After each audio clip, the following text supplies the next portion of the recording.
Merry Christmas from Pod Me If You Can. We thought we'd do a Christmas film right now, and it is Christmas Caper, starring Shannon Doherty from 2007. Pardon me if you can. Movie reviews. While breaking and entering with her criminal mentor, Kate, Shannon Doherty, is betrayed as she steals a valuable diamond. Caught on camera, Kate decides to hide out with her family for the holidays in order to lay low. Will spending time with her niece and nephew over Christmas make her see things any differently? Okay, well, the first thing to note is this is for hardcore Shannon Doherty fans only. It's a made-for-TV ABC Christmas movie, of which they've made heaps, and it's always great to get kind of an A or B list person as they're sort of no longer so needed. You know, Dean Cain's done some of these.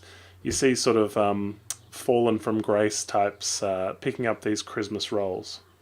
It has elements of Surviving Christmas because, say, Ben Affleck's character in that film went back to his family home to spend the holidays.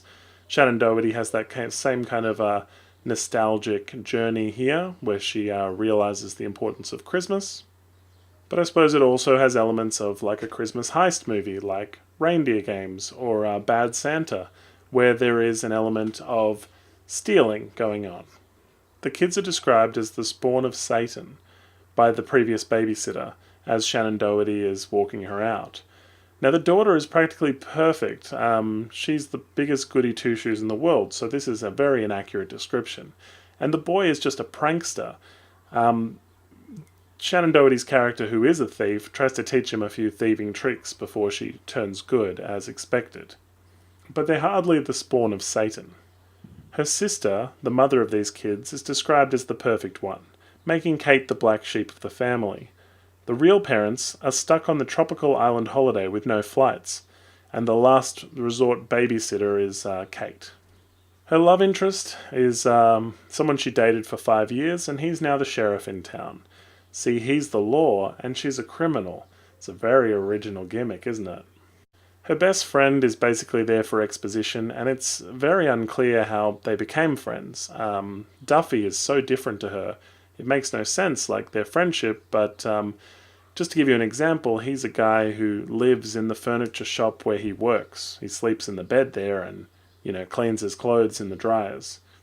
So it's not really clear what a mastermind thief is doing being friends with him. I suppose they're mismatched friends is the way I would describe it.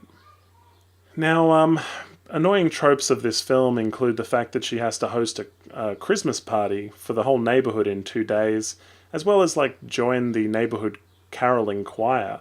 She says the line, "Auntie Claus is coming to town," which was the alternative title of the film, but I took real offense to this because Auntie Claus implies, like Fred Claus, that technically, yes, she's an auntie, but the clause part really is that she wants to deliver gifts or do good in some way or, take on characteristics of Santa Claus, whereas here she's stealing. So I'm glad they didn't call it Auntie Claus. It makes no sense as an alternative title.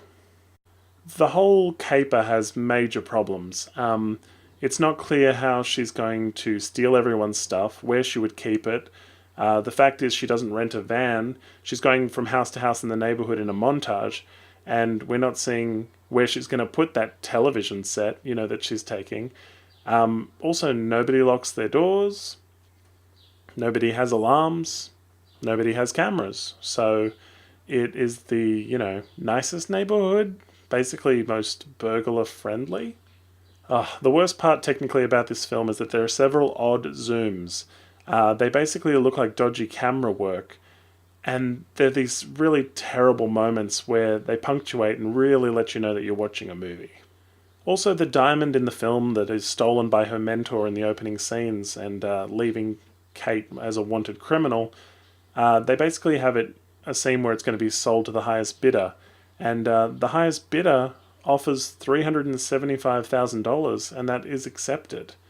So the diamond's not even worth like $1 million, which felt really cheap.